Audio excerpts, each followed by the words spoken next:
เอาสบายดีพ่อแม่พี่น้องสู่ทุกคนพี่น้องเอ้ยฟังไทยฟังลาวพี่น้องตอนนี้เบากล้องอยู่เมืองมหาไสพี่น้องเอ้ยห้วยสะโธเนาะคนกำลังสิไปสิมาพี่น้องสิเข้าไปท่าแขกเนาะสิไปท่าแขกหรือมหาไสพี่น้องทางผู้เพิ่นมาก็ต้องใช้เรือมาพี่น้องแก่ถ้าว่ารถใหญ่ก็มาบ่ได้พี่น้องจอดไว้ก่อนเนาะหรือว่ามีญาติพี่น้องหรือว่าเหตุการณ์จำเป็นก็ต้องใช้รถโดยสารฝั่งนี้พี่น้องเอ้ย คือว่าคนเพิ่นก็มาท่านี่พี่น้องรถโดยสารเพิ่นก็มาท่าอยู่นี่แหละเนาะไปสิมาเนาะเอานี่แหละพี่น้องเอ้ยบ่กล้องมาเบิ่งมื้อนี้เนาะโอ้พี่น้องเอ้ยเอาห้วยสะโธพี่น้องมื้อนี้ห้วยสะโธนี่แหละแต่ว่าไปบ่มาเพิ่นก็ใส่เรือมานี่แหละพี่น้องเอ้ยเอาอืมอืมเอาไปสิมาใช้บริการรถโดยสารพี่น้องเอ้ยต่อเป็นแถวอยู่ เพราะว่าสิไปสายเดียวบ่ได้พี่น้องมันต้องได้ต่อพี่น้องเพราะมันติดห้วยอ่าติดน้ำห้วยไปบ่ได้เพราะมันท่วมแห้งมื้อนี้ก็น้ำลดเพิ่นว่าน้ำลดแน่น้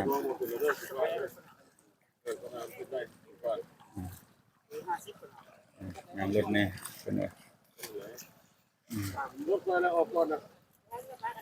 ว่ารถไฟแล้วออกก่อนทางสีฟ้าพี่น้องเอ้ยเด้จัรถบราคาพุ่นบ่รถอัน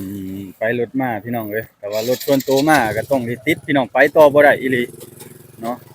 คือแนวนี้แหละพี่น้องเห็นบ่พี่น้องเขาจะจอดเป็นแถวอยู่ห่ามื้อนี้เบากล้องมาเบิ่งแล้วก็มาบอกข่าวอัปเดตให้พี่น้องเพิ่นเบิ่งเนาะเฮาก็เฮ็ดเต็มที่กับหน้าที่ของเฮาพี่น้องเอ้ยพี่น้องเอ้ยเบิ่งเขาเจ้าก็พากันมาแนวนี้แหละรถโดยสารก็มีพี่น้องถ้าว่าสิไปสิมาอันนี้สิเข้าไปบัวลำพาพี่น้องไปบ้านเบากล้องเนาะบัวลำพาอ่าบ้านปะน้ำเนาะพี่น้องเนาะไปจั่งใดอ้ายนี่โอ้มาท่าแขกวะเออเป็นจั่งใดทางนั้นบ่มีน้ำท่วมน้ำหยังบ่แห้งเบิดเลยเนาะเนาะพี่น้องเอ้ยเพิ่นก็สิกลับมาฟังทีละน้องเบิ่งพี่น้องเอ้ยแดดก็คือครึ้มฟ้าครึ้มฝนแหน่ว่าเรือห้าวเพิ่นก็ไปรับเอาคนพี่น้องไปพุ่นที่แล้วบ่กล้องว่าสิข้ามไปพุ่นน้ำหลายย้านมายากไปยากมายากเนาะก็เลยเพราะว่ามันบ่มีเหตุการณ์หนักปานใดแล้วฟังนะพี่น้องเอ้ยมีแต่สิข้ามกลับไปทางบ้านเจ้าของคือว่าหนักก็ช่วยกันพี่น้องคือว่าเขาเจ้าก็ช่วยกันแต่ว่าก็มีค่าบริการเนาะแต่ว่าผู้น้องสิเอารถมอไซค์ข้ามเนาะคือเพิ่นก็เก็บเอาในราคา30,000ก็สิตกอยู่ประมาณ50บาทพี่น้องเอ้ย50บาทอืมตอนนี้เพิ่นว่าน้ำกำลังลดพี่น้องเอ้ยน้ำกำลังลดเอาไปเอามามื้อนี้อาจสิรถใหญ่อาจสิไปได้ก็อันนั้นน่ะพี่น้องเอ้ยบ่กล้องว่าน่าสิไปได้แหละถ้าว่ามันลดลงเลยนะอืม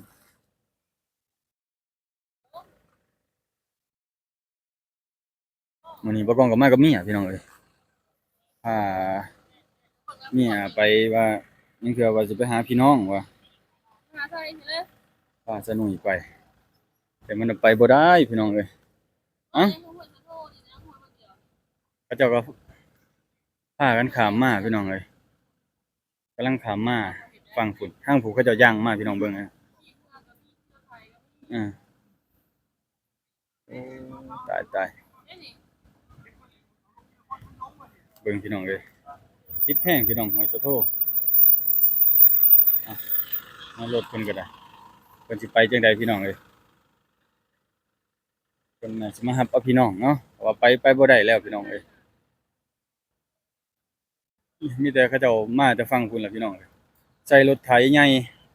เพราะว่ามันมีท่อควันสูงเนาะพี่น้องเนาะเออแต่ว่ารถอันไถแต๊กๆก็คือต้องต่อหม้อกรองขึ้นหลายพี่น้องต่อหม้อกรองขึ้นสูงอืมสิไปสิมาเนาะโอ้ยพี่น้องเอ้ยอพยพมาจากฝั่งพุ่นแหละพี่น้องเอ้ยพี่น้องเอ้ย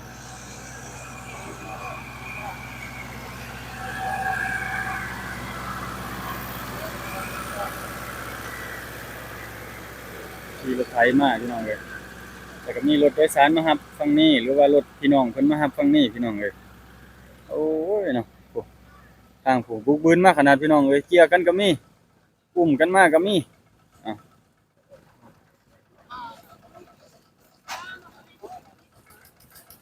หนักพี่น้องเอ้ยเอ้าเบิ่งพี่น้องเอ้ยโอ้พากันมาเลยพี่น้องเอ้ย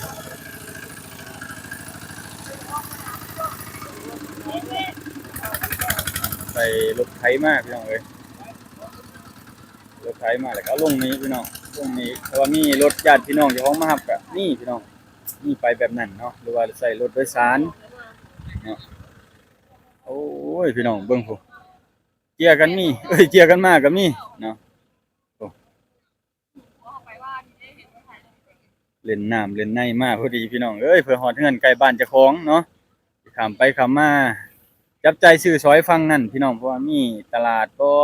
มีของอยู่ของกินบ่ฝั่งนั้นนะพี่น้องเพราะว่าถ้าเฮาอยู่ออกมานอกบ้านแน่พี่น้องเอ้ยเนาะนี่เลยเนาะพี่น้องเนาะ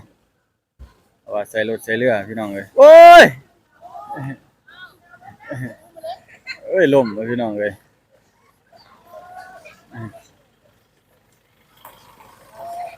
พี่น้องเอ้ยไปเพิ่นมารถใหญ่เพิ่นสิไปจังได๋ล่ะนี่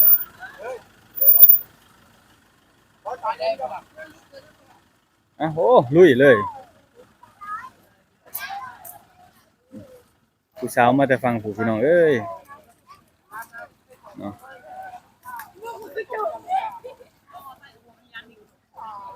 พี่น้องเอ้ยเพิ่นก็ใส่โอ้ทางน่ะไปเลยพี่น้องเอ้ยรถใหญ่ก็ได้ผู้เพิ่นลุยได้ก็ลุยพี่น้องเอ้ยผู้เพิ่นกล้านะ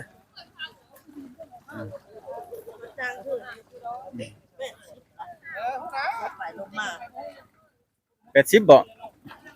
รอบละ40โอ้มันรอบละ30เบิดรอบ30บ่รอบ40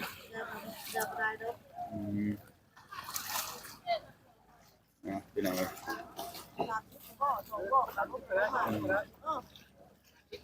เออตั้งคอกันเลยเว้ยเนาะงั้นเดี๋ยวมีแต่คนบ้านเฮาต่อยกันพี่น้องเอ้ยน้ำมันท่วมคักขนาดรถพาหนะมอไซค์พี่น้องเอ้ย30,000พี่น้อง50บาทถ้าเป็นเงินไทย50บาทเนาะเอาเออใจดีนะคนบ้านเฮาน้อยเนาะช่วยกันเออโอ้ยไปมันบ่ท่วมเบิดข้างในน่ะบ่แม่นเข้าเบิดบัดนั้นเนาะเอาทางในจะมันสบายแล้ว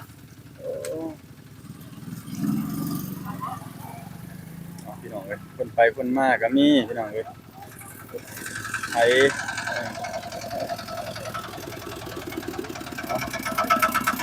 คนมาใส่ต่อหม้อฟองขึ้นพี่น้องเอ้ย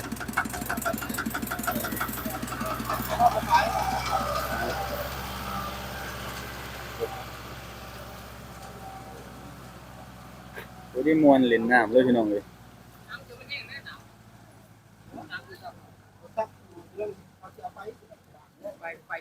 อืม ผมก็เลยสิเนาะ โอ้ตกมันถือว่าหา ไอ้นี่มีได้ถั่วอีท่านสามขายขนมมาจะพุ่งจะเหือโอ้ยตีหัวดอก โอ้เล่นเข้าใจโอ้น้ำ เร่งเหือแห้งโพดบ่เลยนะ เล่นรถน้ำ โอ้รถบ่โอ้รถแล่นแห้งว่าหั่นน่ะบ่โอ้ยเออ แม่รถโอ้ยนะ มาเอามาเนาะ มารถโอ้ย เดี๋ยวเอาบ่ให้ได้ ไผบ่มักหอยเนาะเออ เดี๋ยวคิวเจ้าไหนจะมาก่อนเอาพามาเลยรักนะจังยูเลยนะยูเลยบ่ลงก็ได้ยูเลย พี่น้องเอ้ยมากับเมียมันนี่บ่กองก็ได้โอ้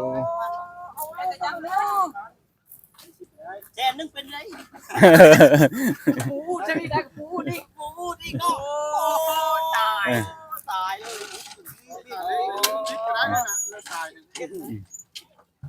พี่น้องเอ้ย มักนั้นไปเลยมักเต้า เอาเป็นแกมักหอยมักอิหยังมาพี่น้องหอยหวานเอ้ยหอยหอม เป็นจุดเด็ด โอ้พี่น้องเอ้ยยากมายากซะได้ต ต่างคนต่างเห็นใจกันพี่น้อง เออ เป็นระเบา ไม่มีละ กูจริงเอา เอาไปแล้วระเบา เอ เด้อ อ เป็นระเบาเด้อหมูจริงเนาอีก อืม โอ้ก็จะติ่มละจริงเนาไป เร็ว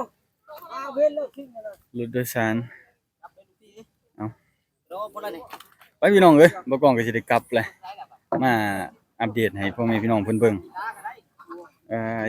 ฮ้อนหลาย น้ำสิแห้งไป80